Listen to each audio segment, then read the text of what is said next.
नमस्कार.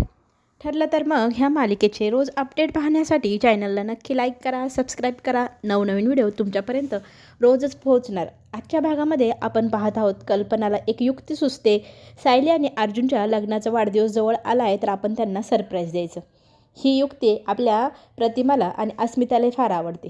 आधीच त्यांचं कॉन्ट्रॅक्ट मॅरेज झालेलं, तेही 14 फेब्रुवारीला. अस्मिता म्हणते कोण एवढं अनरोमॅन्टिक राहणार की 14 फेब्रुवारीलाच कॉन्ट्रॅक्ट मॅरेज केलं आणि त्याच्यानंतर 2 वर्षानंतर ज्यावेळी लग्न करण्याची वेळ आली त्याच दिवशी त्याच तारखेला पुन्हा एकदा लग्न केलं. म्हणजे आता ॲनिव्हर्सरी आली आहे तर त्याच्यासाठी सरप्राईज. अस्मिता म्हणते आपण एकदम सुपर असं काहीतरी देऊया, एकदम हटके. पण सरप्राईज नक्की काय द्यायचं ह्या विषयावरती गहन चर्चा सुरू झालेली असते.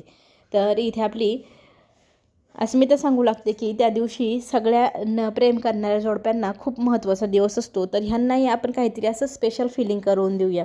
तर त्याच वेळेला तिथे अर्जुन आलेला असतो, सायली आलेली असते. त्यांची चर्चा लगेच थांबते. मग चर्चा का थांबली आहे, तुम्ही कुठल्या गोष्टीविषयी बोलताय, असा हट्ट इथे अर्जुन करू लागतो. सांगा, मलाही सांगा तुम्ही कोणत्या विषयावर चर्चा करताय. तर इथे ती सांगायला तयार नसते आणि ती म्हणते की आमचं सिक्रेट आहे. तुझं काय आहे, अस्मिता म्हणू लागते. तर तितक्यातच अर्जुन म्हणू लागतो मला माहिती आहे तुम्ही कुठल्या गोष्टीवर चर्चा करू शकता. तितक्यातच तो म्हणू लागतो की आमच्या लग्नाचा वाढदिवस याच विषयावरती ना.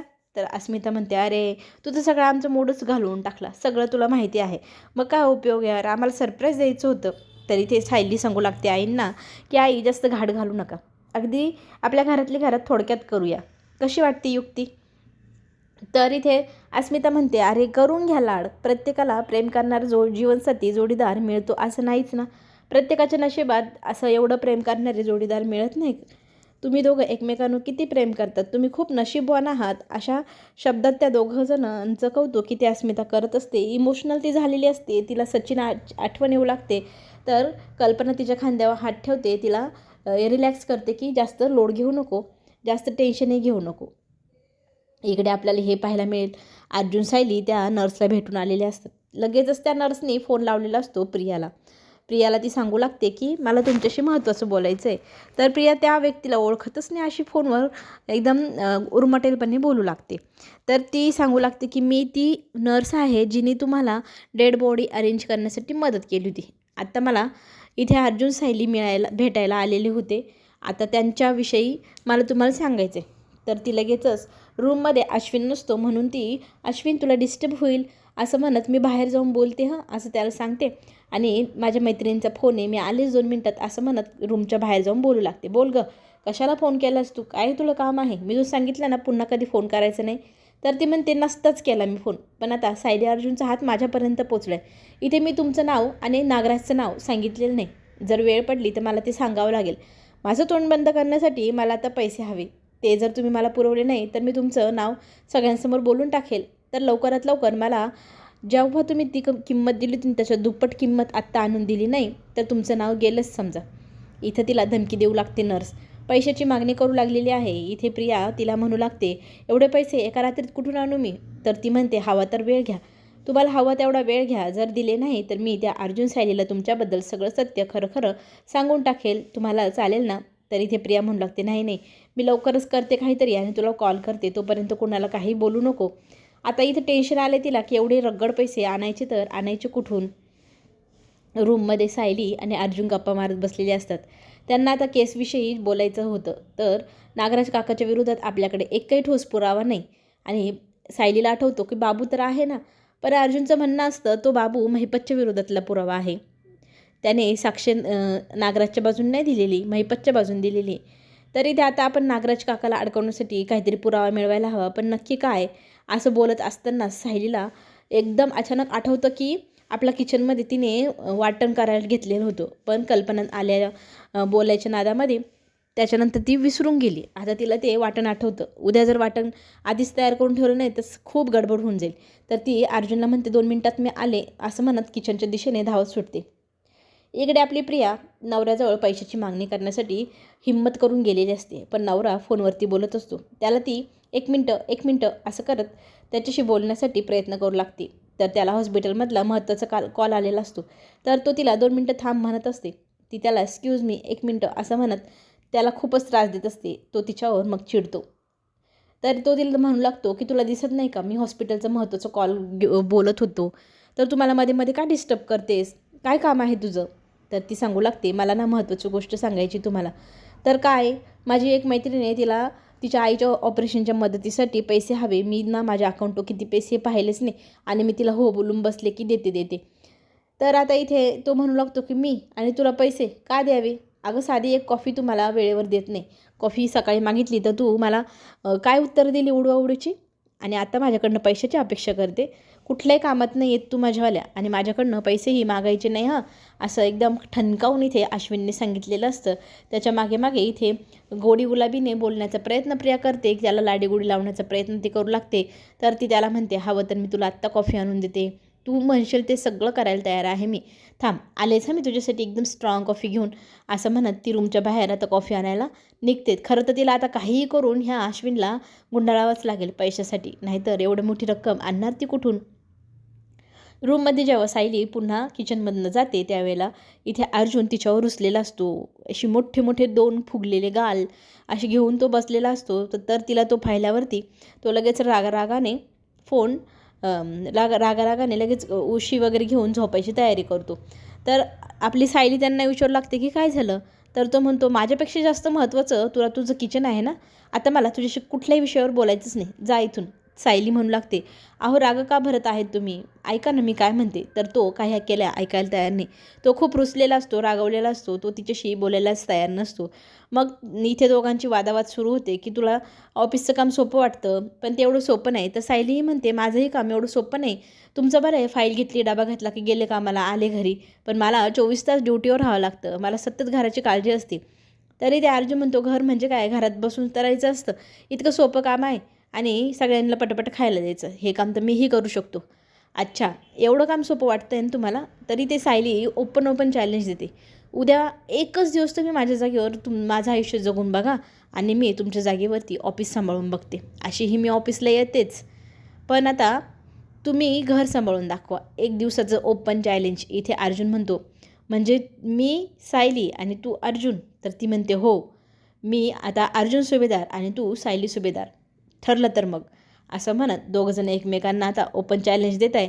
आणि उद्या दोघं एकमेकांच्या जागेवर येणार.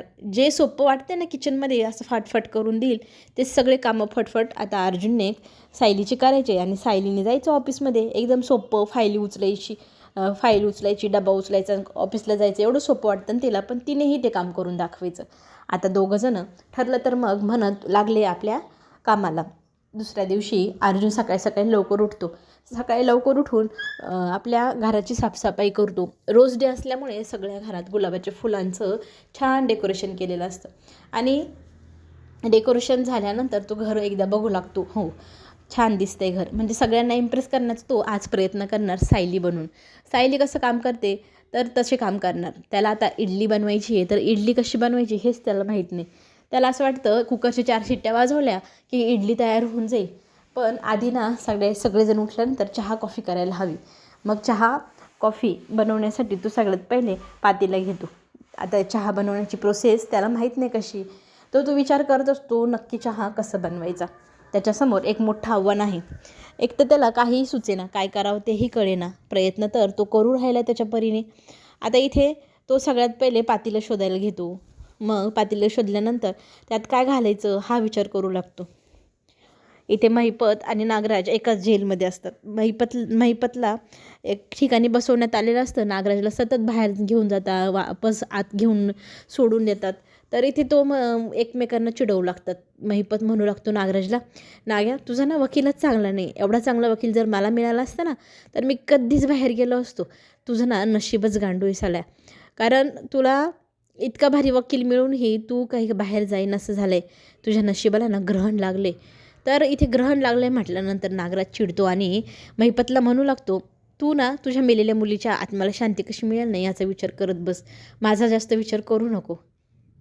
इकडे आपल्याला हे पाहायला मिळेल, अर्जुन सकाळी सकाळी चहा बनवण्याचा प्रयत्न करतोय. पातेलं तर घेतले, आता सुरुवात कुठून करायची. तर विमल तिथे येते आणि त्यांना म्हणू लागते की मी करते, सांगा काय करायचं. तर विमलला इथे तो म्हणू लागतो की नाही आज सगळं काही मी बनवणार, तुम्ही फक्त आणि फक्त आराम करायचा. विमलला काही कळेना. विमल म्हणते म्हणजे नक्की काय करायचं. तर मी चहा बनवतोय, तू प्यायचं काम कर. चहा बनवायला सगळ्यात पहिले साखर रगड टाकायची, मग पाणी टाकायचं, असं काहीतरी त्याचं बोलणं चालू असतं. तर विमल त्याला सांगते, नाही आधी पाणी घाला, चहा पावडर घाला, मग साखर घाला, मग दूध घालून छान प्रकारे चहा तयार होईल. तितक्यात तिथे कल्पना येते आणि कॉफी मागू लागते. अर्जुनच्या पुढं मोठं आव्हान, इथे तर चहाच बनवता येईना, आता तर मला कॉफीही हवी आहे. तर ती कॉफी कशी बनवायची? तर इथे विमल त्याला सांगू लागते, दूध घ्यायचं, थोडी साखर टाकायची आणि त्याच्यामध्ये मग कॉफी पावडर मिक्स करून ते कपामध्ये मिश्रण द्यायचं. झाले तुमची कॉफी तयार. तर तो इथे प्रयत्न करू लागतो. इथे कॉफी कुठली आहे ते विचारतो विमलला. विमल सगळं हळूहळू त्याला सांगत असते आणि कसं कसं करायचं ती त्याला सांगत असते. तो म्हणतो, मला येतं सगळं, तू नको सांगू. खूप जास्त कॉफी टाकल्याने आता दुधामध्ये एकदम स्ट्रॉंग असा फ्लेवर आला आणि तो फ्लेवर स्ट्रॉंग आहे हे विमल सांगत असते, तरीही तो काही ऐकत नाही आणि ती कॉफी मग उचलतो आणि कल्पनाला देऊन येतो. कल्पना मग पहिल्याच घोटाला कॉफीचा घोट घेते आणि तो घोट इतका कडवट लागला तर ती त्याला विचारू लागते, हे काय अर्जुन? तर तो म्हणतो, तुझ्यासाठी कॉफी. सायली कुठे? तर तो म्हणतो, सायली रूममध्ये. आज मी सायलीच्या जागेवर काम करणार आहे दिवसभर आणि सायली माझ्या जागेवर. हा काय नवीन प्रकार? असं म्हणत इथे सगळेजण हसू लागतात. तर तो म्हणतो, हसू नका, सिरियसली आजपासून मी सायली आणि ती अर्जुन. ठरलं आहे आमचं. ठरलं तर मग वरती सगळेजण पाहू लागतात. जिन्यानं पायऱ्यांनी खाली सायली येत असते, छान मस्त अशी वकील बनून. शर्ट घातलाय, कोट घातलाय, जीन्स घातली आहे. तिचा तो रुबाब पाहून सगळ्यांना एकदम विशेष वाटतं. सायली म्हणून कोणाला ओळखायला येईना, इतकी सुंदर दिसत असते. आता सायली इथे जाऊन बसते आणि कॉफीची ऑर्डर सोडते. आता इथे मॅडम कॉफी पिणार म्हटल्यावर अर्जुन घाईघाईने तिच्यासाठी कॉफी आणायला गेलेला असतो. ही दोघांची काय गडबड चालू आहे हे कुणाला काही कळेना. हा काय प्रकार केलाय तुम्ही? काही नाटक करतायत का? का भाऊलाभाऊलीचा खेळ खेळताय? असं कल्पना त्या दोघांना म्हणून हसू लागते आणि दोघंही म्हणतात, नाही आजपासून आम्ही आमची जागा बदलली. एक दिवसासाठी मी अर्जुन आणि हे सायली. बघता बघता सायली बसलेली असते आणि अर्जुन कॉफीचा मग घेऊन येतो आणि यांना देऊ करतो. बघा कशी झाली कॉफी. इथे सायली कॉफीचा एक घोट पिते आणि खूपच स्ट्रॉंग झाली आहे, मला नाही आवडली असं म्हणू लागते. तितक्यात रविराज आणि प्रतिमाही येते. सायलीला विचारू लागतात, सायली आज तू तो वकील झाली आहेस, काय प्रकार आहे हा? तर ती त्यांना समजावून सांगते की तुम्हाला कळेलच हळूहळू, कारण आज आम्ही आमच्या एकमेकांच्या जागा बदलल्या. मी अर्जुन झाले आणि हे सायली झाले. आज घर सगळं हेच सांभाळणार आणि यांचं ऑफिस नेहमीप्रमाणे मी तर सांभाळतेच, पण आज पूर्ण दिवस सांभाळणार. हे ऐकल्यानंतर सगळ्यांना आश्चर्य वाटू लागतं. इथे आपला अर्जुन घाईघाई गडबड गडबड करत करत का होईना स्वयंपाक करू लागतो. टिफिन द्यायचा आहे सायलीला म्हटल्यावर त्याला गडबड होऊ लागते. वेळेत टिफिन काय मिळणार नाही म्हणून प्रताप हसू लागतो. तुझी बायको काही चांगली नाही अर्जुन, तुला काही डबा लवकर मिळणार नाही असं म्हणून सगळेजण हसत असतात. अर्जुन घाई गडबड डबा भरतो. डबा भरून तो सायलीच्या हातात देतो. सायली म्हणू लागते, याच्यात तुम्ही किती चपात्या ठेवल्या? मी तर 2च चपात्या खाते, मला एक्स्ट्राच्या नको आहे. असा रुबाबही ती त्यांच्यावर झाडू लागते. सगळेजण फिदी हसू लागतात. चला तर मग ही गंमत पाहण्यासाठी आपण उद्या पुन्हा भेटूया. चॅनलला नक्की लाईक करा, सबस्क्राईब करा. पुढे येणारे नवनवीन व्हिडिओ तुमच्यापर्यंत लवकर पोहोचेल. पुन्हा भेटू. धन्यवाद.